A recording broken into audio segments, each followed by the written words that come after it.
Finally, my internet is back.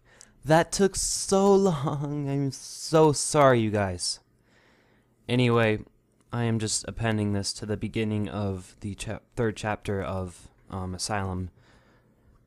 So that's why it sounds so terrible, because I'm using my computer's mic, which is, well, terrible. Anyway, I apologize for the huge delay. And I hope this really doesn't happen too often in the future, because I know I've already had a week-long break. I honestly don't remember why, but I don't know. I just hoping these don't happen too often. Anyway, I am back. Enjoy. Asylum, Chapter 3. Twilight stared back at her friend through eyes so white they could be mistaken for saucers. She hadn't wanted to believe what her ears had been telling her. The fog from before had returned with a vengeance. The thick strands of discordant thought gummed up the works of her brain until it felt as though it had stalled. It couldn't be true. But it was, regardless. She narrowed her eyes to mere slits.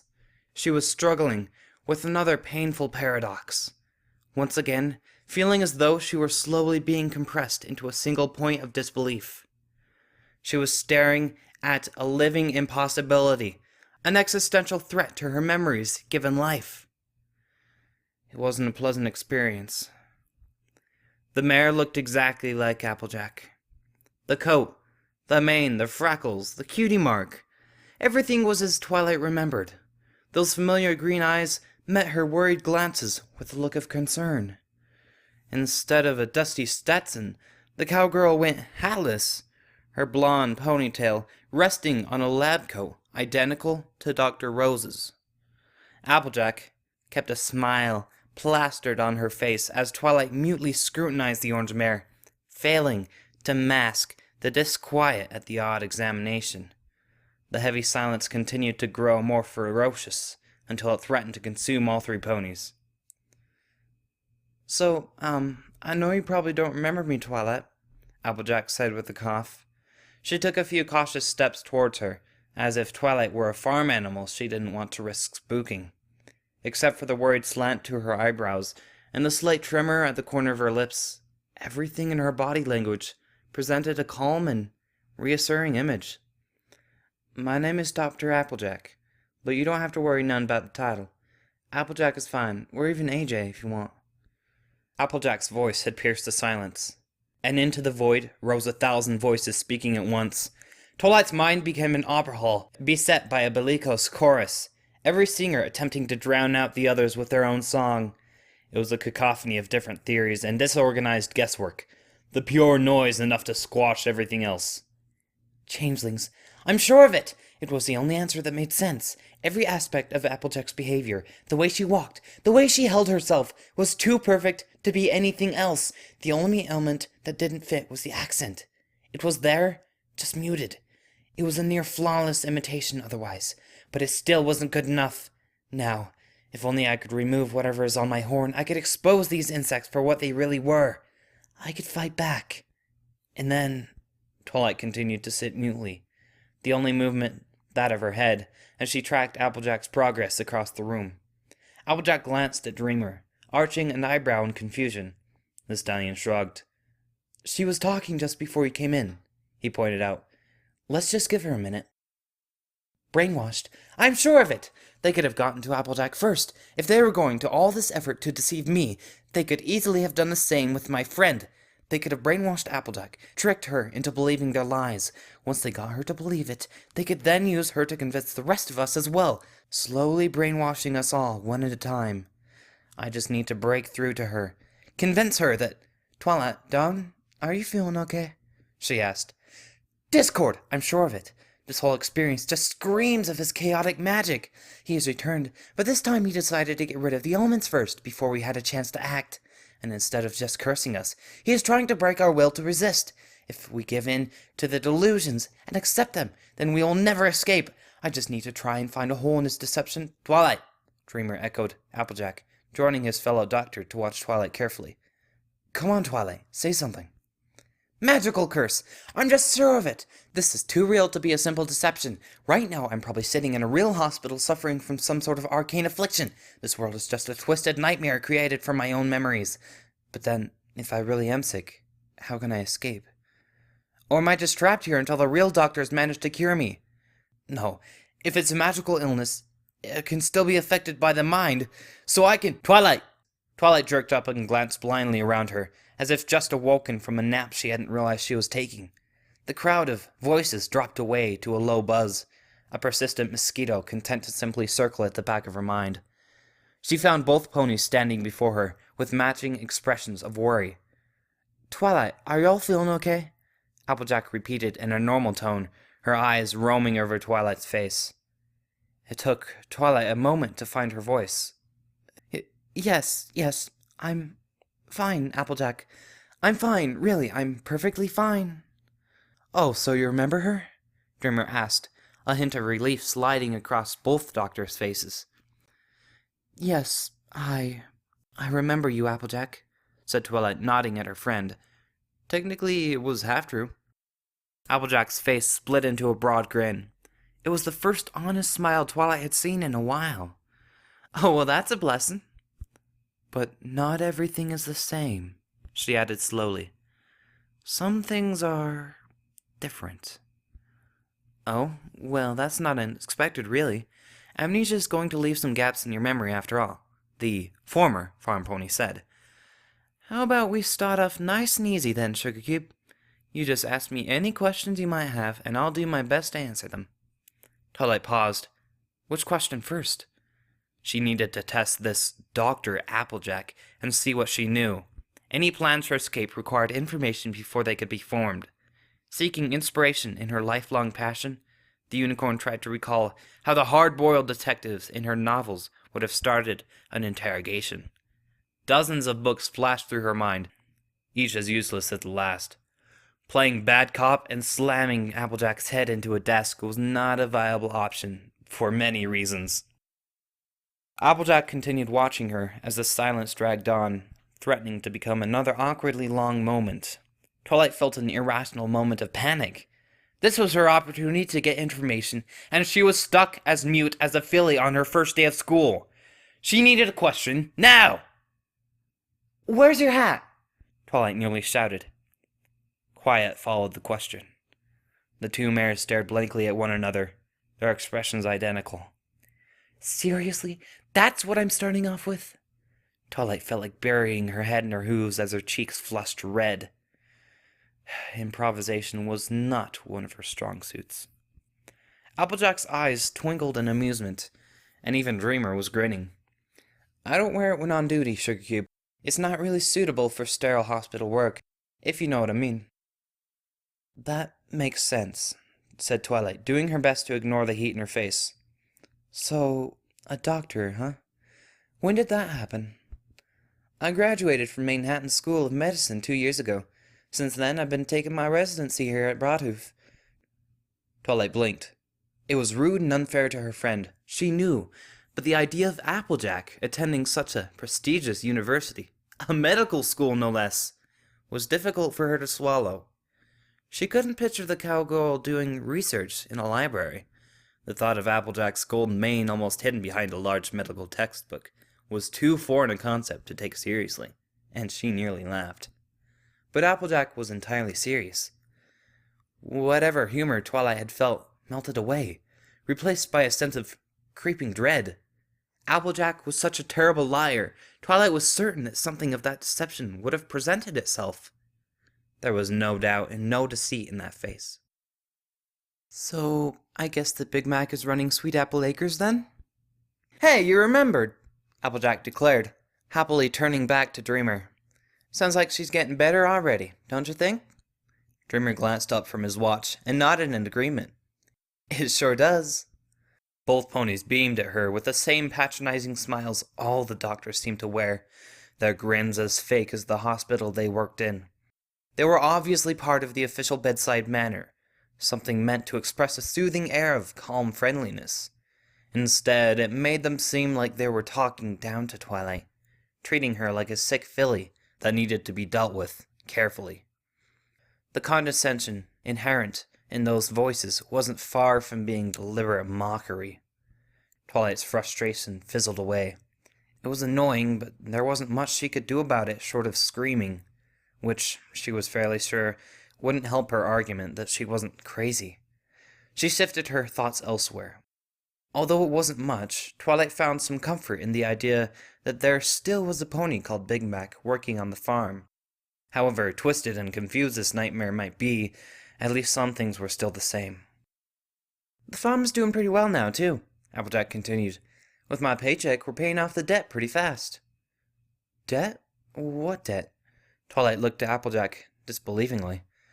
You've got more customers than you can handle. Since when did the apples have money problems? Applejack couldn't keep from rolling her eyes. From the loans, of course. Remember, we were just talking about the bank loans a week ago and... She blinked. You would have no way of remembering that right now. It was the third stretch of awkward silence in as many minutes, although this time it was Applejack's turn to blush. Right, I'm sorry, Sugar Cube. I guess I keep forgetting that you don't remember everything.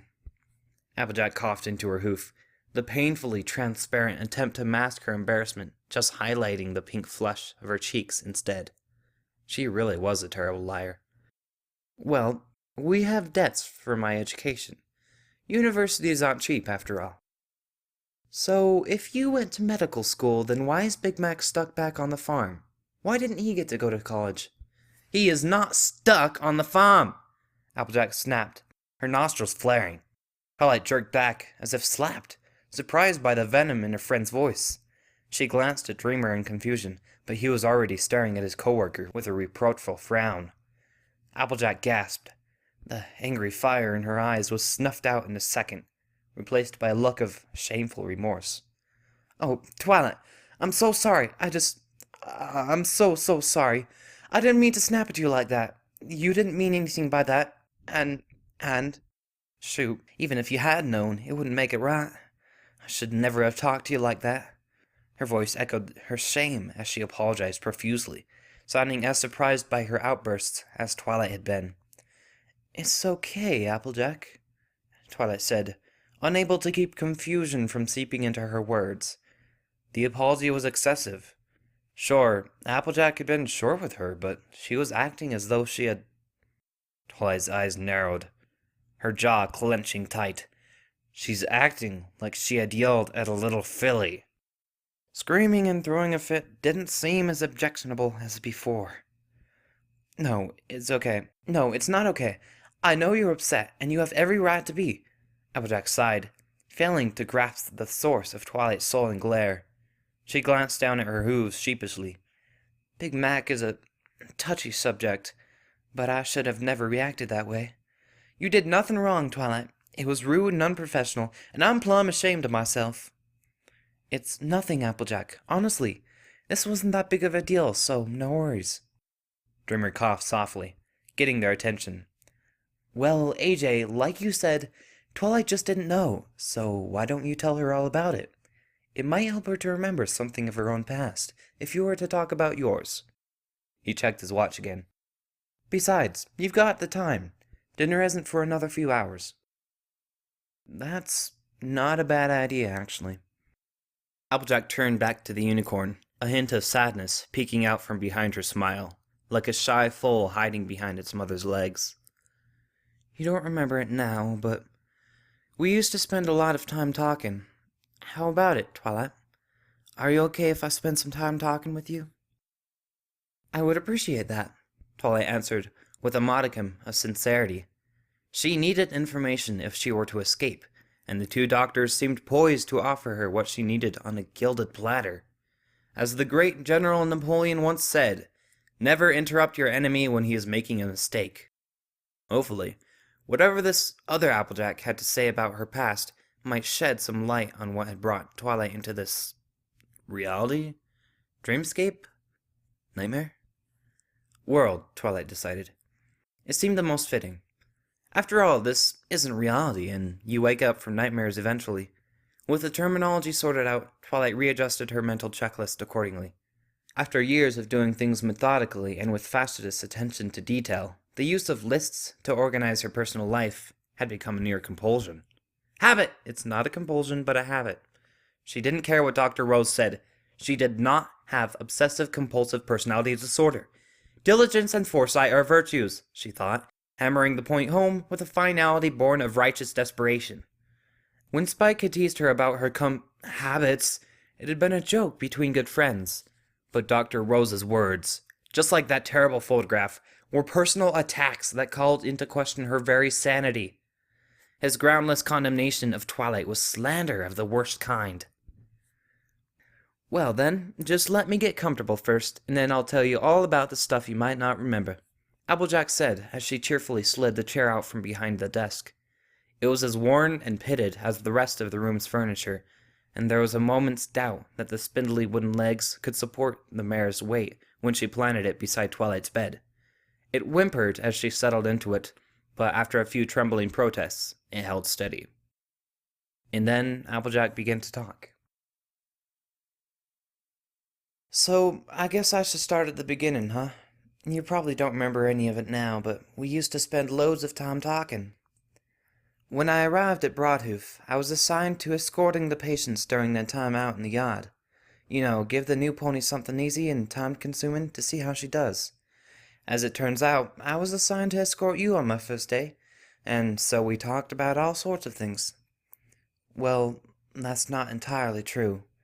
When I first met you, you didn't talk much. At all, really. You were as silent as a snake without a hiss. Being a new doctor, I was pretty dang nervous, so I just chattered away like a squirrel regardless. I'd talk about life, back on the farm, my time in Manhattan, and even my years in school. You never said anything back, so I just kept talking and talking to fill the silence, until the 2 hours had passed and it was time for supper. I reckon I nearly talked your ears off the first day. Afterwards, I wondered if you had even heard a word I said. After all, you had just been quietly following beside me as we walked along the fence. After a few days... You know, I can tell you don't remember any of that. I think I have a better idea, actually. Why don't I just tell you about myself, so you can hear those stories again? Maybe something I say will help, jog your memory some. So, let's see. Well, I was born on Sweet Apple Acres Farm, just outside Ponyville. My parents were good, honest pony folk. Simple farmers whose hard work on the family farm had really helped build it up. I guess you do remember my big brother, Macintosh. But I also have a baby sister, Applebloom. Oh, you remember her too? Super. I guess talking about my past again is the right thing to do. Anyway, life is pretty good, I reckon.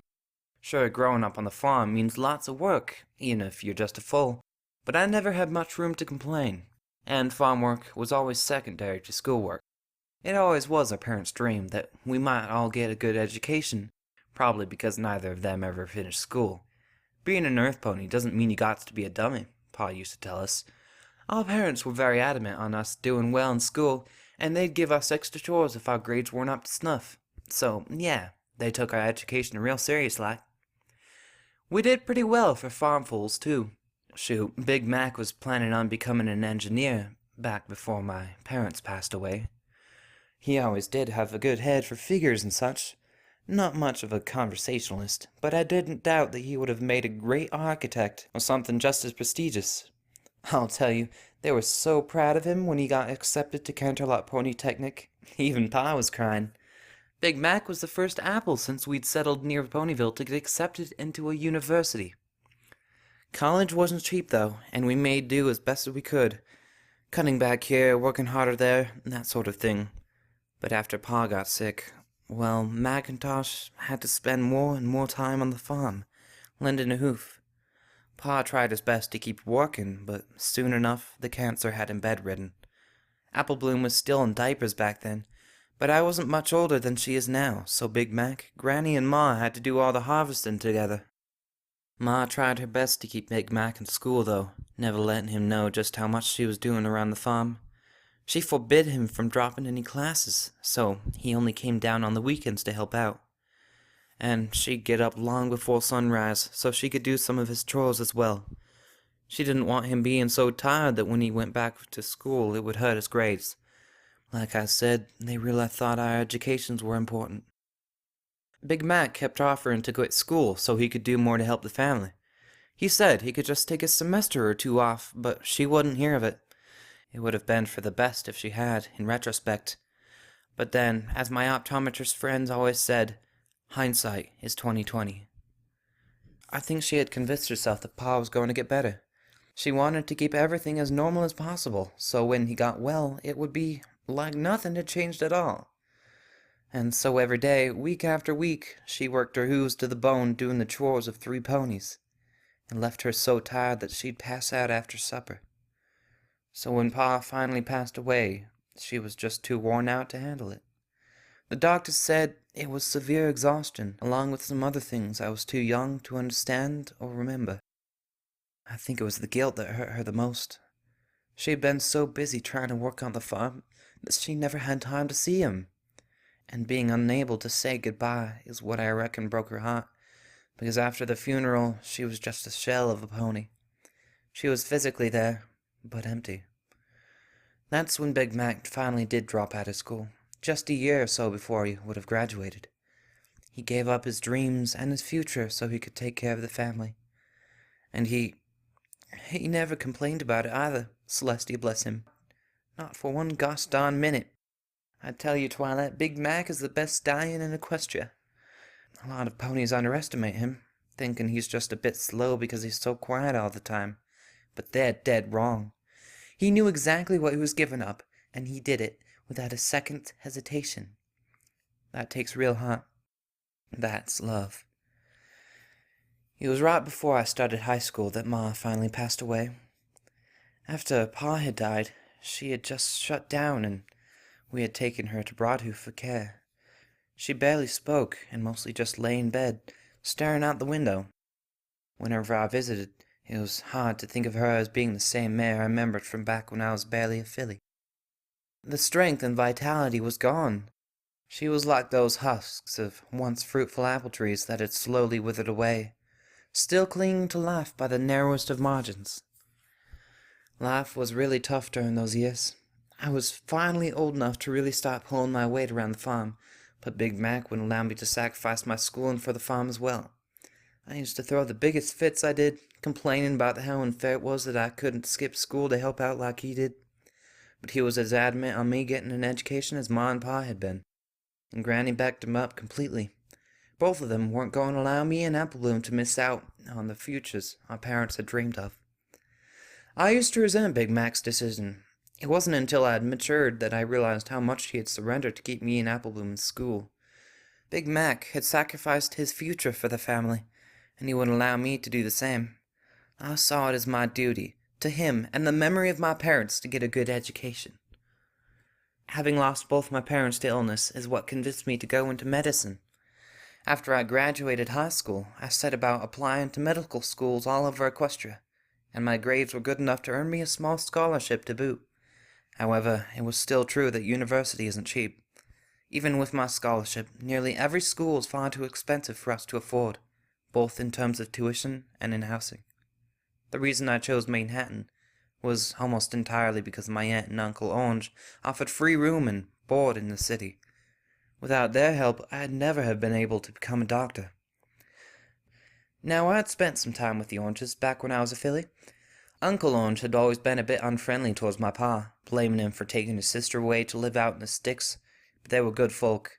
Sure, they were what you might call high society types, but they were still family, and they were determined to help me out as best they could.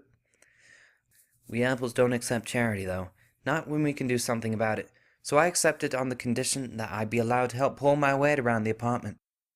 It was charity in all but name, considering how I was doing some light cleaning up and such, while they were housing and feeding a full-grown mare, but it helped make me feel less like I was taking advantage of their hospitality. University life wasn't easy.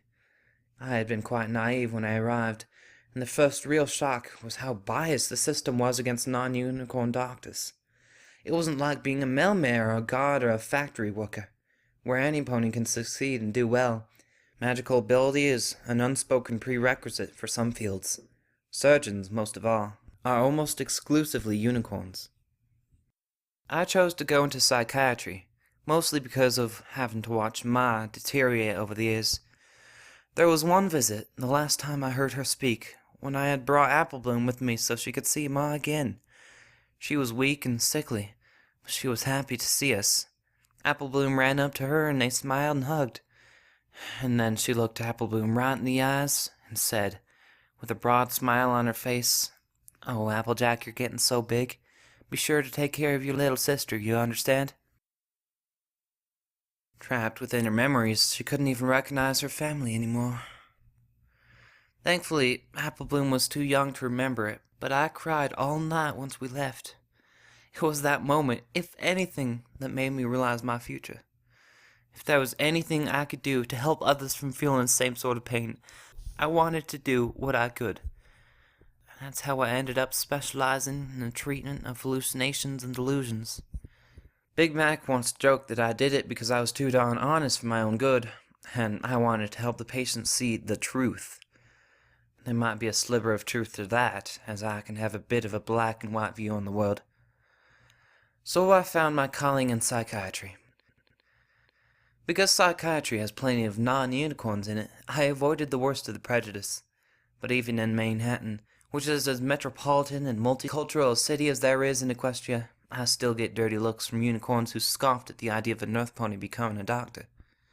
Of course, that just made me work even harder. Us apples are stubborn folk, and the thought of them looking down their noses at me just because I didn't have a horn really got me going. I wasn't the smartest pony in school, but I was angry, and I worked as hard as I ever had at the farm. I was determined to show them up. And boy, did I! I wasn't the top of my class, but I was darn close. Twilight, and the satisfaction I felt when I was standing up on the stage as they read out my accomplishments, it was something real magical. And after graduation, I applied for residency here at Broadhoof. After all, it was close to home, and because Ma had been here during the last couple years of her life, I felt a bit of a connection with the place. Now I know that I've said it a few times, but I'm going to say it again. Going to university is mighty expensive, and while I was away at school, Big Mac had to run the farm on his own. Applebloom was old enough to do some of the chores, but she couldn't do too much, not while still having to go to school and such. And Granny? Well, she's too old to be doing a lot of physical work on the farm these days, even though she's still healthy for a mare of her years. A couple of fast-talking city ponies came to the farm offering some fancy machine of theirs that was supposed to speed up the whole process and take care of some of the work, but Big Mac and Granny wouldn't consider it. Apple Family Cider is made by Hoof with love and care, and making it faster wasn't worth losing that special something that really makes it so darn delicious. Instead, we ended up taking out loans to help pay for my tuition, and books and such. Some of the fields went fallow just because we couldn't work 'em. Already in debt because of the tuition, there weren't any bits available for hired hooves. Money was real tight. It still is, really, and even though it was my responsibility to try and make the best of myself, I still felt guilty for going off to college while Big Mac and Applebloom stayed on the farm. We owed the bank a lot of money, and if there had been a bad harvest or two, we might have lost it all while I was away at the big city. But again, Big Mac never once blamed me for anything, no matter how bad things got. Thankfully, now that I'm out of school, I'm earning a paycheck as well. In fact, with my salary, we've actually been able to afford some hired help for this year's harvest. Sure, Big Mac will grumble a bit about them not being as handy around the farm as an apple would be, but that's just part of his character. He might have a heart of gold, but he's a proud and stubborn apple through and through. I'm back living on the farm too, which means I can help out during my days off. We've reopened the fields we had left fallow now that we have the horsepower to work them all, so this year's crop should help repay some of our debts. So what else? Oh, right. Almost forgot I was telling you about back when we first met, Twilight. Well, like I said, we didn't say much initially, but since I was the new mayor, it was part of my job to help escort our patients around the yard for their daily exercise. And so I would spend the time talking. You'd spend it listening, and we'd stroll around the yard enjoying the sun.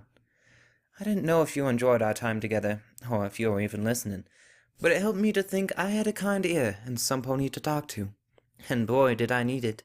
School teaches you a lot of things, Twilight, but a diploma and years of training doesn't prepare you for the reality of working within a psychiatric hospital. It can break you down if you don't have an outlet for it. I'd thought that since I'd have a rough childhood and had watched my ma succumb to dementia, that I was well prepared. But I sure learned pretty quickly that no, I wasn't. A month after I'd arrived, I was feeling pretty good about myself. I knew the routines, I was getting familiar with patients like you, and nothing major had happened yet. Dr. Rose was impressed enough with my progress that I was assigned a small bi-weekly therapy group to run. It was nothing major, just a chance to get some of our stable but introverted patients to spend some time with the other ponies. One patient was this quiet Pegasus mare. She was so terribly anxious that she would sit as far away from the rest of the group as she could, and she'd freeze up and go almost catatonic whenever any pony tried to talk to her. She'd only talk to me during those sessions, and then it was just one-word answers. What? Yeah, Dreamer, she's the one that they let keep all the birds. Don't call her that. She has a name, you know. No, I can't say it aloud, not with Twilight here. But regardless, it certainly isn't something as rude as Bird Girl. I swear, you've been reading too many of them articles and papers. One doctor tells a reporter with a flair for the dramatic about a patient with some birds, and all of a sudden she's raising hundreds of eagles in the attic. What's worse is how many ponies believed it. I even had some pony ask me when I was shopping if the Bird Girl of Broadhoof was actually a distant relative of the princesses locked away in a tower because she was mad. Yeah, I know you didn't mean it like that, Dreamer. I'm sorry for snapping at you and all, but we need to treat her with respect.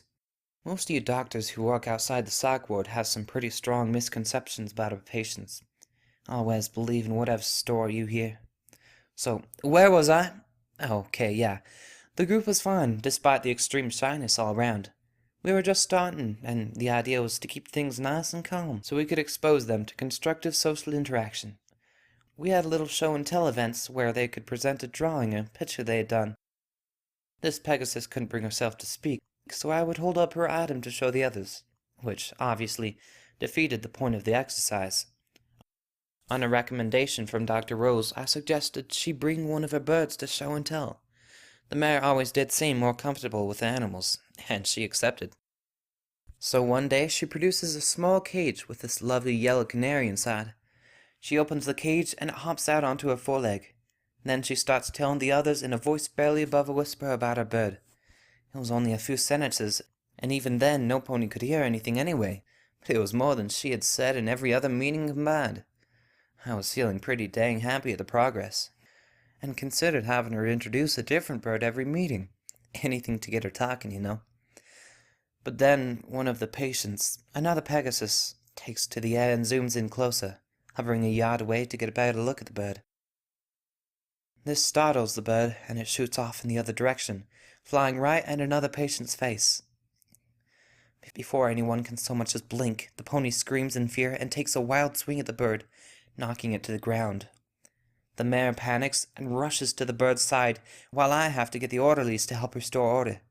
So we send the patients back to their rooms, including the mare, who's by now just crying and clutching her injured bird. One of the doctors with some veterinarian practice goes to see what he can do, and we get on with the day. The next morning I get stopped by Dr. Rose before I can even change into my scrubs. He brings me into the office and tells me that we need to talk. I was expecting him to chew me out for what had happened the day before. Instead, it turns out that the bird had died from its injuries. The mare was inconsolable after that, weeping and moaning and tugging at her mane. It took them hours to get her calmed down, but eventually they managed to get her into bed. However, when the orderlies go in to wake her up for breakfast, they find her covered in blood and barely breathing. She'd broken the small mirror that had been in the birdcage and had tried to kill herself with the shards of glass. Because she had been so stable for so long, no one ever imagined that those tiny little mares could be a risk, or even that she might attempt suicide. Thankfully, the cuts hadn't been too deep and she survived, but I remember feeling so insignificant in that moment. He tried to tell me it wasn't my fault, and that I had been doing my best for the patients, that when events had conspired against me.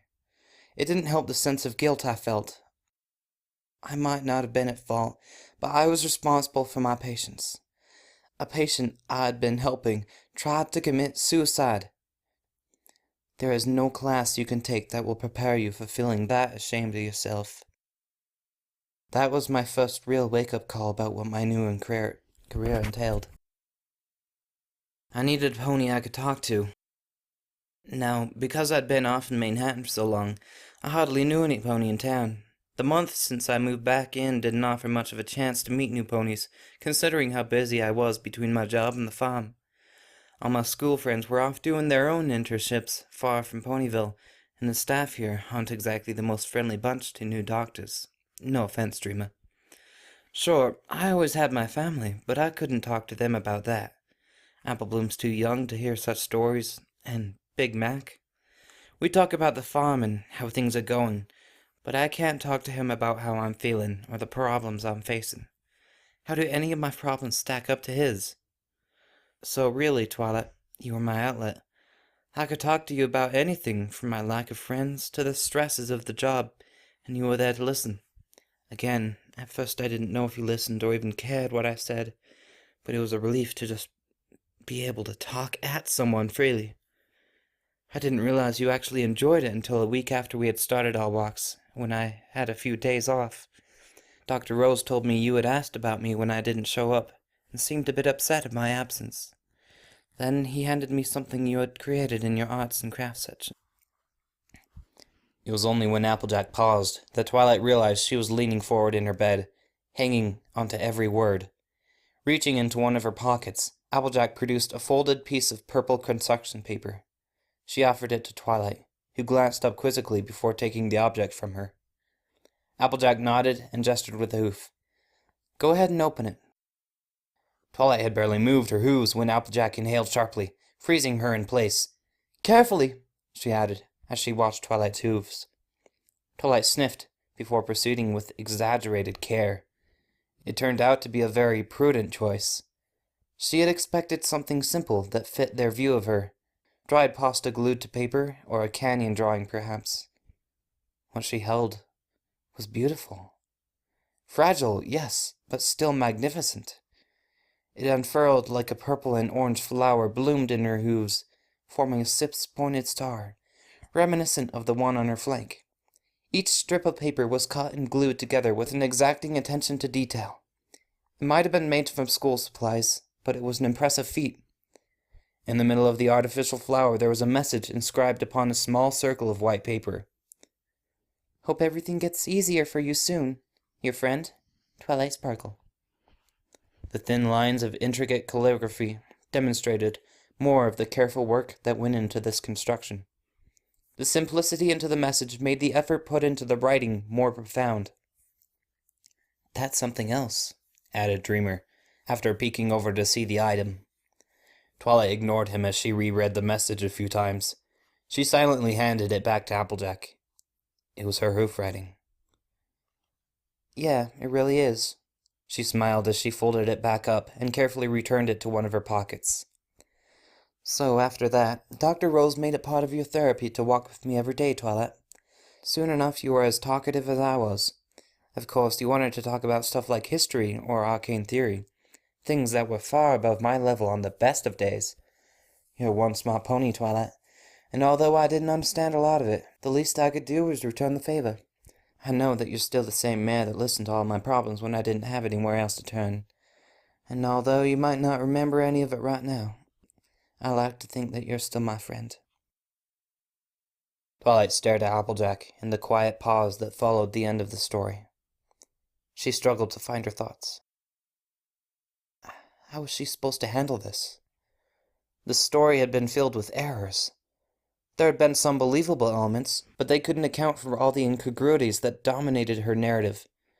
Applejack had been so honest, so real, that Twilight couldn't ignore how invested she had become as she had listened to the mayor's story. There wasn't any deceit in her words, despite most of them being fabrications. And the flower, her supposed gift to this Applejack, it bore all the hallmarks of something Twilight would have made, but she knew she hadn't made it. What was she supposed to believe? Without speaking, Twilight leaned over towards Applejack. Seated beside her bed, Applejack was close enough that Twilight could bring her nose just inches from her face. She paused there, staring through Applejack's green eyes, as if they were windows into the soul. Their proximity was enough to garner an anxious murmur out of Dreamer. She ignored him fully, Her watery eyes locked onto Applejack's own, searching for something hidden there. Those few heartbeats dragged on for an eternity. Twilight's confusion faded. Eventually, she nodded, a barely perceptible movement in the head that was as resolute as a shouted declaration. She had seen enough. She had made up her mind. Twilight wrapped her foreleg around Applejack and hugged her tightly. I'm still your friend, Applejack. I will always be your friend.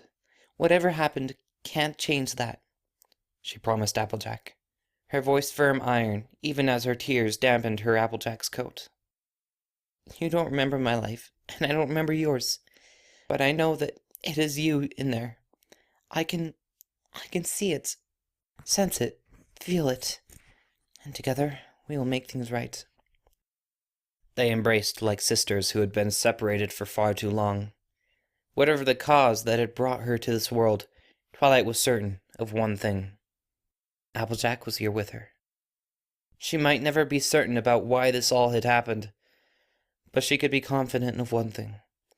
Even in a world where her past was considered the delusions of a sick mind, she still had her friends. She had to believe that. Closing her eyes, Twilight cried silently into Applejack's shoulder as she held firmly onto her friend.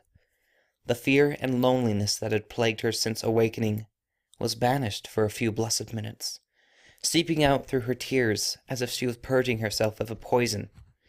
It didn't matter if she was still poisoned, if everyone in her life thought she was crazy, or if her past had been forgotten by all. She could still feel the bonds of friendship there, a comforting fire in the depths of winter. As long as she had that, she could find a way home. There was nothing fake in Applejack's smile as she hugged her friend back.